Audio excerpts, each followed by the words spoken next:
Hey everybody, this is Expat. Welcome to The Arena, a multi-platform gaming news week in review live stream here on Twitch, on my Twitch channel, twitch.tv/expat2020. Hope all of you are having a great week, and it's just about the weekend for most of you. Probably most of you, it's Friday morning, or Friday afternoon, or Friday evening. Here it's Friday evening. It's about 9:30 p.m., a little after 9:30 p.m. I hope everybody's doing well. Today, we're going to look at, of course, the Sony State of Play that was now yesterday for most of you. It was this morning for me here in Japan. I did a live reaction stream on my YouTube channel, Expat 2020 Gaming. So if you get a chance, please check that out. And we're going to be talking a little bit about that. We're also going to be talking about the PlayStation 5 sales figures through the end of March. We're also going to be talking about Game Pass figures as well. And some news about Halo Infinite that dropped today as well. So, it's been a very, very long week. And, I'm glad to be back. It's been a while since I've done this live stream, so it's it's good to be back. I've been trying to dedicate more time to my YouTube channel as well, but I wanted to get back into doing the Week in Review live stream, and of course focus on the podcast because this is a supplemental to the podcast. So anyway, without further ado, let's go ahead and jump into the first story. So after this brief segue, so just 1 second.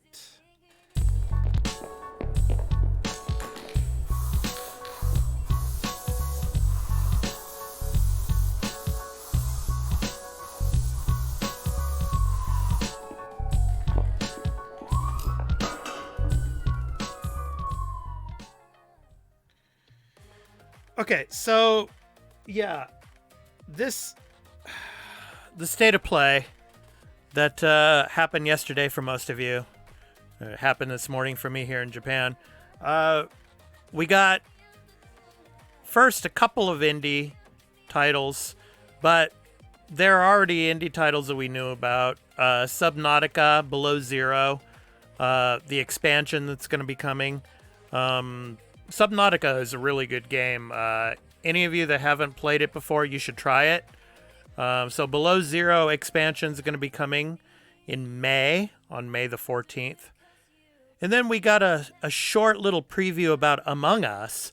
Among Us is a really popular indie game on PC that's been very popular for live streamers. That's going to be coming to console. But they didn't give a release date on that. They said later in 2021, basically. So we didn't get a release date on that. So, but the main part of the State of Play was the additional 15 minutes of gameplay that they showed from Ratchet & Clank Rift Apart. And they showed Rivet, of course, who's going to be the new character that is going to be in Rift Apart. And they showed a lot of... for example, the interdimensional shifting that's going to be happening, which will take advantage of the SSD that's in the PS5, as well as they talked about the DualSense controller and the haptic triggers and how those will be utilized in the game. They also talked about different types of skins, armor skins, and everything that you're going to be able to use in the game. As well as new weapon mods. That was pretty cool. But, I think this 15 minutes that they showed, did it really have to be in a State of Play? I don't know. I think they should have dedicated more time to newer games that they're working on and that are in development. But the game looks beautiful. It's going to be interesting to see how it runs on day one. Is it going to be worth $70? Now, there's a lot of controversy going on around this, but I don't believe any game is worth $70. So I'm not going to play this game day one. I'm going to wait until it comes down in sales. I'll probably wait till like the fall or the winter sale or something like that, and then get it, because it'll probably be half off by then, hopefully. We shall see. So, but yeah, I don't think any game is worth $70, so I'm going to be waiting, holding out until it goes down, probably half price. But from what we saw, the game looks beautiful, and it's going to be fun to play. But how well is it going to run on day one? It'll be interesting to see. Because there's a lot of people out there that are talking about Returnal and how difficult it is. And Returnal came out actually today. And that's a $70 game, but a lot of people are, that's where the controversy is about $70 games. It's like, should a AA indie game be $70? And I disagree. I don't think so. Yeah. And hey, press start to game. Hey, welcome to the stream. And Inuyasha, yeah. So press start to game. He's my co-host Dan from the Arena, Multiplatform Gaming News Podcast, and he agrees with me that games should not be $70. Obviously, Inuyasha, welcome, and he says at least not half of the game for $30 and a million DLCs for $200 to have the full game. Yeah. So anyway, hi, man. It's good to talk to you again. But yeah, the game looks beautiful, but I don't think it's worth $70. And it'll be very interesting to see how buggy it might be at launch. Hopefully it's not, but with what we've been getting with Cyberpunk and everything else lately, I'm a little skeptical. So, okay. So yeah, I mean, we had the 15 minutes of that, and then that was it. I was like, okay, we'll see you next time. So I think that 15 minutes could have been dedicated to other games that are in development. So I don't know why they did that. It'll be interesting to see come next month, and as we get closer to E3, what they have to show us. So yeah, I don't think there's a date for the next State of Play. So yeah, I think as we get closer to E3, as we know right now, PlayStation's not going to E3, but maybe they'll have something to show before then. So we shall see. Okay, so I'm going to go ahead and jump to the next story right after this brief segue, okay?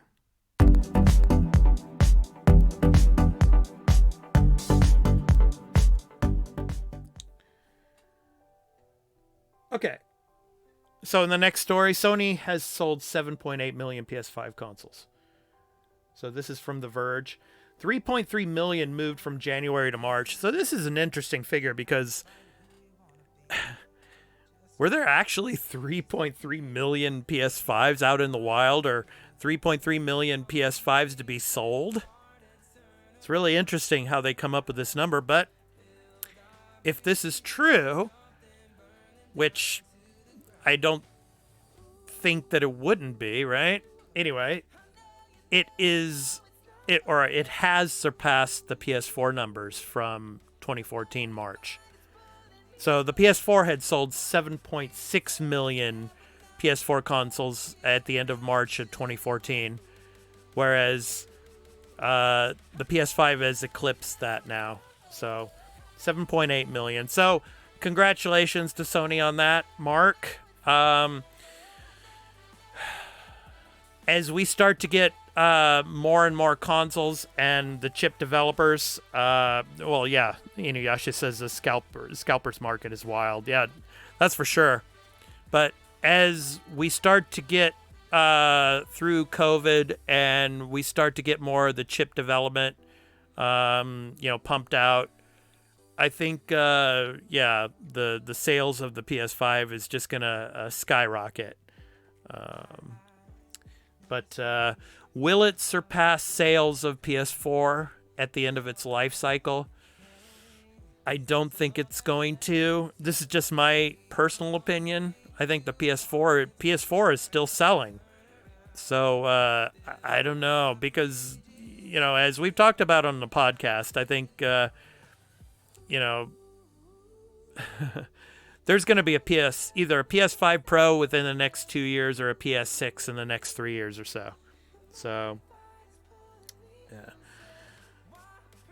Dan says, why wouldn't it? It's already beaten the PS4 launch. Yeah, but I'm talking about in the entire lifespan.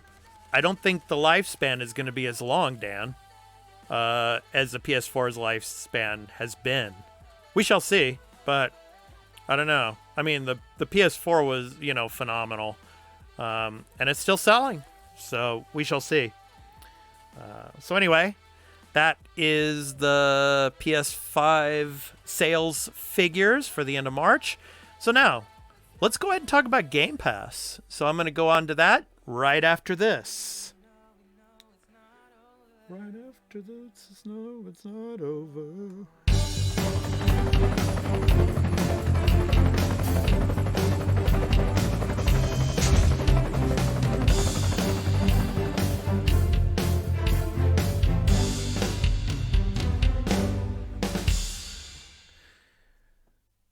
Okay, so according to Jez Gordon over at Windows Central, and I've actually chatted with Jez a few times. He's a really great guy. So he works for Windows Central. He's a reporter for Windows Central. He shared a number on Twitter, basically saying that 23 million now. There's 23 million subscribers to Game Pass. So that's a phenomenal number. It's going to be interesting to see if Xbox Game Pass's numbers through the rest of this year actually surpass PS Plus numbers of subscribers. Yeah, so it'll be interesting to see. Back to the last story. Inuyasha says there aren't enough PS5 exclusive to justify the console over a PS4 yet, in my opinion. Okay, yeah.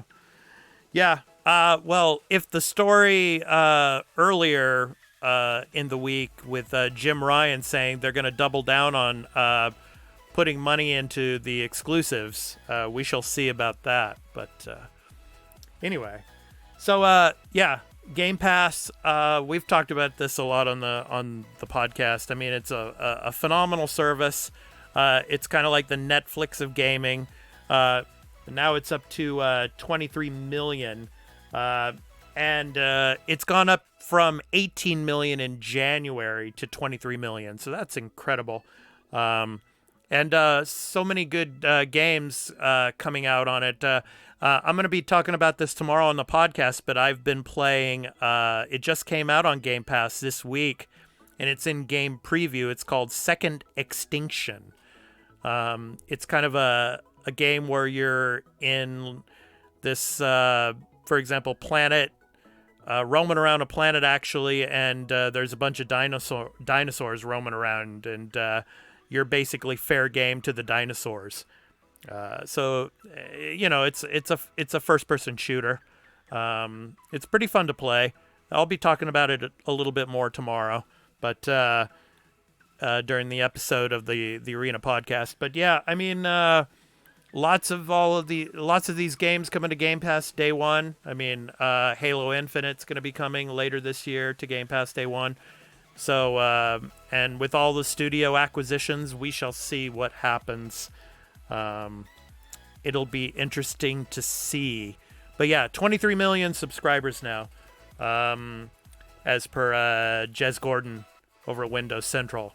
So, yeah, it'll be interesting to see. And with that, let's go to the final story that dropped today about Halo Infinite right after this.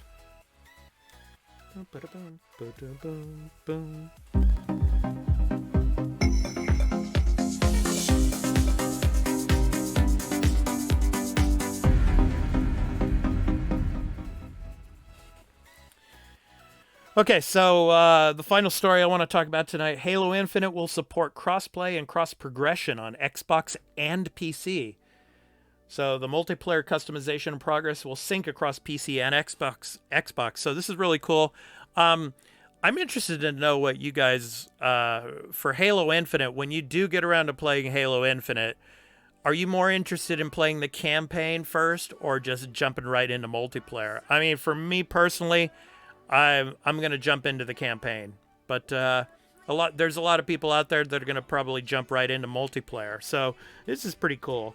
Let me go ahead and I'm going to scroll down here and show you a little bit more. So this is from The Verge. So Halo Infinite will support crossplay and cross-progression when it launches later this year. So multiplayer mode will also be free to play when it launches, with support for up to 120 frames per second in the arena mode. Yeah, I like that.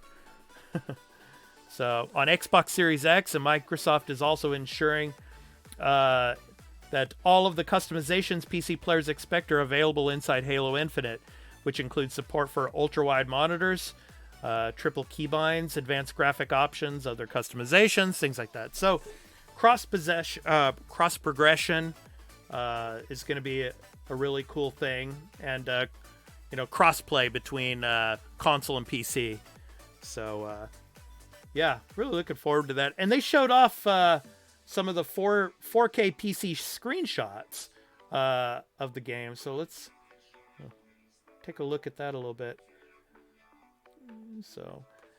So basically, these are a lot of enhancements that they've been working on since last year's E3, when there was a pretty big shitstorm about how the game looked. So yeah. So it looks like they've made a lot of enhancements. So look at some of these. There's the Halo ring there. That's pretty cool there. Yeah. Yeah. So there will be a day-night cycle as well, which you can see play out in this collage. Yeah. So kind of like the shot of the day. And if I scroll down here a little bit more, the shot of the early evening. So, yeah. So, yeah. Halo Infinite, cross-play, cross-progression. So, yeah, looking good. And it looks like the game is going to probably make its release window. I'm looking forward to, probably at E3, they're going to give an actual release date for Halo Infinite. We shall see. Okay, so I'm going to go ahead and jump back to the chatting screen, and then we will wrap up the show with a couple of little minor announcements, okay, right after this.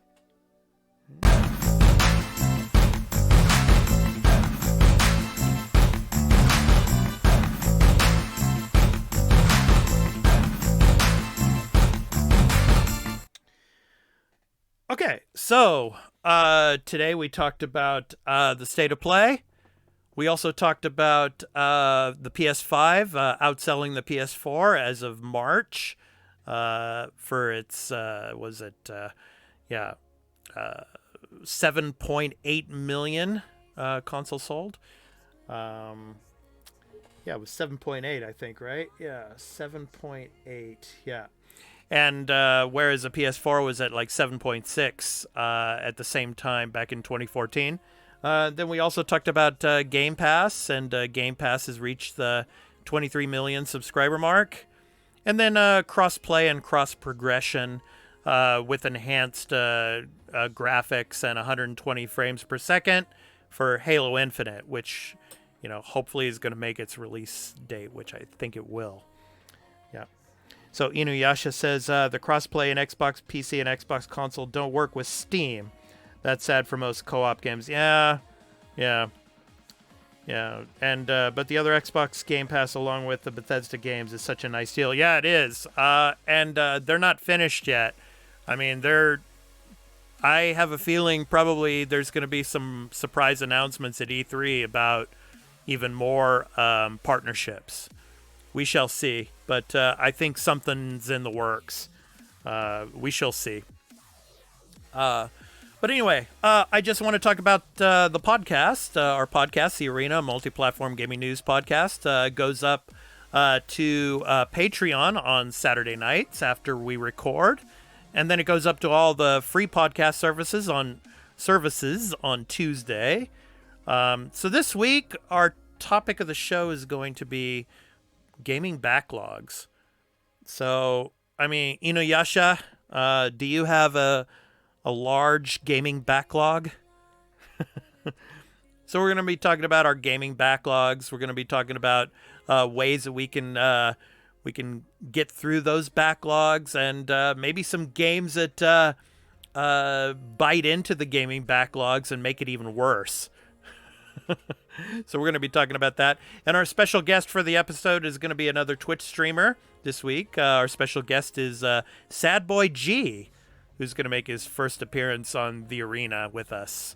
So, Yash says, I have a huge backlog and even a bigger wish list of games. Oh, yeah. Yeah, there you go. I mean, the wish list for a lot of people is probably larger than their backlog. Yeah. But, so we're going to be talking about that, and I hope you can listen to it this week. And I want to say hello to my Japanese supporters and Japanese friends out there because, this last week, I surpassed 100 subscribers on my YouTube channel, Expat 2020 Gaming. And, with their support, I was able to get over the 100 subscriber mark. So, minasan, Expat 2020desu. Hontou ni arigatou gozaimasu ne. Yoroshiku onegai itashimasu. 100人の subscribers 本当にありがとうございます。本当に助けました。So, thank you so much for that. And, yes, Inuyasha, thank you so much. Yes. So, that's going to do it for me tonight and for the Week in Review live stream. So I hope to catch you next week here on Twitch for another edition of The Arena, a multi-platform gaming news Week in Review live stream. So I'm going to sign out now. So take care, everyone. Inuyasha, thank you so much for coming by tonight. Press start the game. Dan, thank you so much for coming out and supporting. And I will talk to you tomorrow, man, during the podcast. So thank you so much. And I hope everybody out there has a great day. So take care, everyone. Peace out.